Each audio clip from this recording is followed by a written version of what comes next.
April 1వ తారీఖు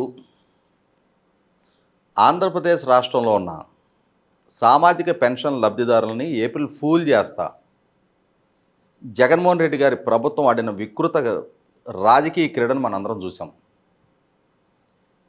ఎందుకు ఫూల్ చేసే ప్రయత్నం చేశారు అని అంటే, ఆంధ్రప్రదేశ్ రాష్ట్ర ప్రభుత్వానికి ఒక స్పష్టత ఉంది. మార్చి 31 ఫైనాన్షియల్ ఇయర్ క్లోజర్ అనేది వాళ్ళకి తెలుసు. మార్చి 31 ఆర్థిక సంవత్సరం ముగింపు నాటికి అప్పటి వరకు రాష్ట్ర ప్రభుత్వం చేతిలో ఉన్న ఫండ్స్ని కాంట్రాక్టర్లకి బిల్లులు చెల్లింపుకి ఖర్చు పెట్టేశారనేది వాస్తవం. వారి చేతిలో సామాజిక పెన్షన్ల పంపిణీకి కావాల్సిన 1970 కోట్ల రూపాయలు నిల్వ ఉంచుకోలేదనేది వాస్తవం. కాబట్టే ఏప్రిల్ 2వ తారీఖు రోజున రిజర్వ్ బ్యాంక్లో బాండ్లు వేలం ద్వారా సమీకరణ జరిగే నిధుల మీద ఆధారపడి ఏప్రిల్ 3వ తారీఖు నుంచి పెన్షన్లు పంపిణీ చేస్తాము అని చెప్పని మార్చి 28వ తారీఖు రోజునే సాక్షి పత్రికలో ప్రభుత్వం ప్రకటించింది. అంటే ఏప్రిల్ 3వ తారీఖు లోపు ప్రభుత్వం దగ్గర పంపిణీ చేయడానికి కావాల్సిన రిసోర్సెస్ లేవు, నిధుల లభ్యత లేదు. ఇది ప్రభుత్వానికి తెలుసు కాబట్టే పెన్షన్దారులని ఏప్రిల్ 3వ తారీఖు నుంచే పెన్షన్ల పంపిణీ జరుగుతుందని మానసికంగా సంసిద్ధం చేశారు. కానీ వాళ్ళు ఈ ప్రకటన చేసిన తర్వాత former state election commissioner Nimmagadda Ramesh గారి ఆధ్వర్యంలో ఉన్న సిటిజన్ ఫోరం ఫర్ డెమోక్రసీ వాళ్ళ ఫిర్యాదు మేరకు రాష్ట్ర ఎన్నికల సంఘం, కేంద్ర ఎన్నికల సంఘం వాలంటీర్ల ద్వారా సంక్షేమ పథకాల పంపిణీ ఎన్నికల కోడ్ ఆఫ్ కండక్ట్ అమల్లోకి వచ్చిన తర్వాత నిలిపివేయండి, వాళ్ళ ద్వారా సంక్షేమ పథకాల పంపిణీ చేయొద్దు అని చెప్పని ఒక ఆదేశం ఇచ్చిన తర్వాత ఈ ఆదేశాన్ని ప్రభుత్వం అడ్వాంటేజ్గా మలుచుకునే ప్రయత్నం చేసి పెన్షన్ లబ్ధిదారుల్లో ఆందోళన రేకెత్తే విధంగా ప్రతిపక్ష పార్టీలు వాలంటీర్లని పెన్షన్ పంపిణీకి దూరం చేస్తున్న కారణంగా పెన్షన్ పంపిణీలో తాసారం జరుగుతుంది అని చెప్పని, అంటే తమ దగ్గర నిధుల లభ్యత లేని కారణంగా జరుగుతుంది అని కాకుండా ప్రతిపక్షాలు ఎన్నికల సంఘానికి చేసిన ఫిర్యాదు ప్రాతిపదికగా ఇప్పుడు ఎన్నికల సంఘం ఇచ్చిన ఉత్తర్వుల ప్రాతిపదికగా పెన్షన్ పంపిణీకి ప్రతిబంధకాలు ఏర్పడ్డాయి అని చెప్పని ఒక ఎమోషనల్గా దాన్ని ఎక్స్ప్లెయిన్ చేసుకునే ప్రయత్నం చేశారు, ఒక రచ్చలేపారు. దీనికి సహకరిస్తూ సెర్ఫ్ సీఈఓగా ఉన్న మురళీధర్ రెడ్డి, ముఖ్యమంత్రి వ్యక్తిగత కార్యదర్శిగా ఉన్న ధనుంజయ రెడ్డి, అలాగే చీఫ్ సెక్రటరీ జవహర్ రెడ్డి గారు, ఈ ముగ్గురు కీలక అధికారులుగా కలగలిసి 2019కి ముందు చంద్రబాబు నాయుడు గారి ప్రభుత్వ హయాంలో కూడా బెడ్ రిడెను ఫిజికల్లీ డిజేబుల్డ్ పర్సన్స్కి ఇంటికెళ్ళి పెన్షన్ ఇచ్చే వెసులుబాటు ఉండేది. అంటే 90% అండ్ అబోవ్ ఫిజికల్ డిజేబిలిటీ ఉంటే వారికి ఇంటికెళ్ళి పెన్షన్ ఇచ్చే వెసులుబాటు ఉండేది. కానీ అటువంటి వెసులుబాటును కూడా అతిక్రమించి లబ్ధిదారులందరూ గ్రామ సచివాలయాలకు రావాలి అని చెప్పనే ఒక అవగాహన రాయిత్యపు ఆదేశం ఇచ్చిన పర్యవసానం. ఇక్కడ గమనించుకోవాల్సిందేంటి, గత ప్రభుత్వ హయాంలో పంచాయతీ కార్యాలయాల్లో పెన్షన్ పంపిణీ జరిగేది.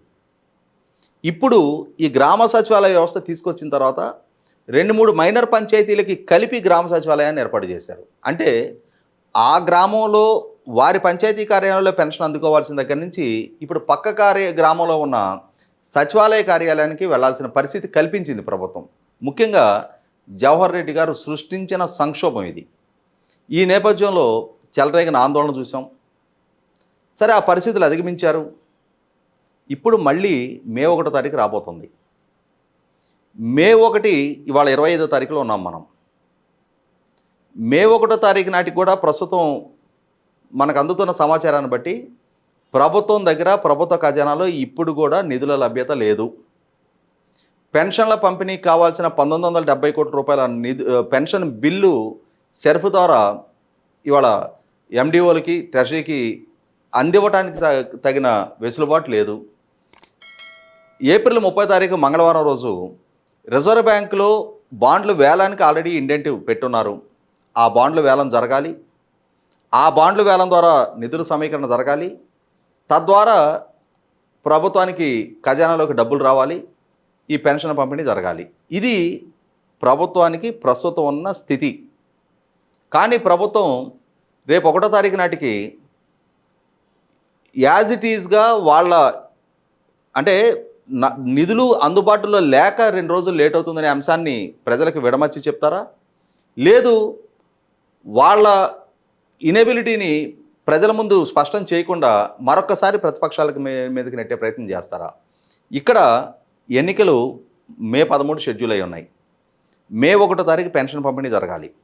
అంటే సరిగ్గా ఎన్నికకి 2 వారాల కన్నా లోపు సమయం ఉన్న సందర్భంగా దీన్ని ఒక ఎమోషనల్ ఇష్యూగా మలిచి తద్వారా మరొకసారి ప్రతిపక్షాల మీద బురద జల్లే ప్రయత్నం ప్రభుత్వం వైపు నుంచి జరగకుండా చీఫ్ సెక్రటరీని ముందుగానే ఆయన్ని పెన్షన్ల పంపిణీకి సన్నద్ధం చేసి పెన్షన్లని ఏప్రిల్ 1 నాటికంటే మే 1 నాటికి ఎండల తీవ్రత మరింత పెరుగుతుంది కాబట్టి ప్రభుత్వం దగ్గర అందుబాటులో ఉన్న సిబ్బంది, వార్డు గ్రామ సచివాలయ సిబ్బంది, పంచాయతీ సెక్రటరీలు, అంగన్వాడీ సిబ్బంది, ఇట్లా అందుబాటులో ఉన్న ప్రతి వ్యవస్థని ఉపయోగపెట్టుకొని రాష్ట్ర వ్యాప్తంగా 66 లక్షల మంది పెన్షన్దారులకి పెన్షన్ పంపిణీ చేయడానికి కావాల్సిన ఏర్పాట్లు ఎలక్షన్ కమిషన్ ద్వారా ముందుగా జరగాలి. దీన్ని ఎన్నికల్లో ఒక ప్రచారాస్త్రంగా మలుచుకునే వెసులుబాటు ప్రభుత్వానికి కల్పించడానికి ఆస్కారం లేదు.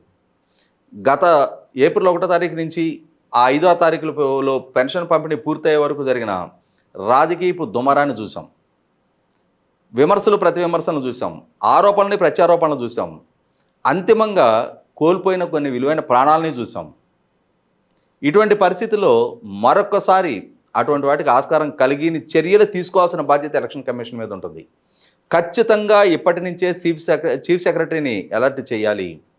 సెర్ప్ సీఈఓగా ఉన్న మురళీధర్ రెడ్డి ఆయన more loyal to the king than the Kingdom అని చెప్పని ప్రభుత్వం కన్నా పార్టీ అధినేతగా ఉన్న జగన్మోహన్ రెడ్డి గారి పట్ల అతి లాయల్టీ ప్రదర్శిస్తూ ఉన్నారు. జగన్మోహన్ రెడ్డి గారి వ్యక్తిగత కార్యదర్శిగా ఉన్న ధనంజయ రెడ్డి ఆయన ఐఏఎస్ అధికారి అనే దానికన్నా కూడా వైసీపీ పార్టీ అంతర్గత వ్యవహారాల పరిష్కారం మీద, వాళ్ళ టికెట్ల పంపిణీ మీద ఆయన ఎక్కువ ఫోకస్ చేస్తూ ఉన్నారు. ఇటువంటి వాళ్ళని కట్టడి చేయాల్సిన బాధ్యత, సరైన దారిలో పెట్టాల్సిన బాధ్యత, మే 1 నాటికైనా సరే పెన్షన్ లబ్ధిదారులకి వారి ఇంటి దగ్గరికే పెన్షన్ చేరే విధంగా చూడాల్సిన బాధ్యత. దీన్ని మరొకసారి ఒక ప్రచారాస్త్రంగా, దీన్ని మరొకసారి ప్రత్యర్థి పార్టీల మీద బురద జల్లుడు విధానానికి ఆస్కారం కల్పించిన విధంగా ప్రభుత్వానికి ఒక అస్త్రంగా మారకుండా కట్టడి చేయాల్సిన బాధ్యత ఎలక్షన్ కమిషన్ మీద ఉంటుంది. ఆ దిశగా పారదర్శకమైన చర్యలు తీసుకుంటారని చెప్పని, ఎన్నికలకు ముందు ఒక అనీవెన్ అడ్వాంటేజ్గా మార్చుకునే ప్రయత్నం ప్రభుత్వానికి కలగకుండా కట్టడి చేస్తారని చెప్పని స్టేట్ ఎలక్షన్ కమిషనర్గా ఉన్న మీనా గారు ఇప్పటి నుంచే ఉన్నతాధికారిని పర్సూ చేస్తారని చెప్పని, దానికి కావాల్సిన లాజిస్టిక్స్ ప్రొవైడ్ చేసుకోవాల్సిన బాధ్యత ప్రభుత్వ యంత్రాంగందేనని చెప్పని, వాళ్ళని ప్రాపర్గా మానిటర్ చేస్తారని చెప్పని ఆశిద్దాం.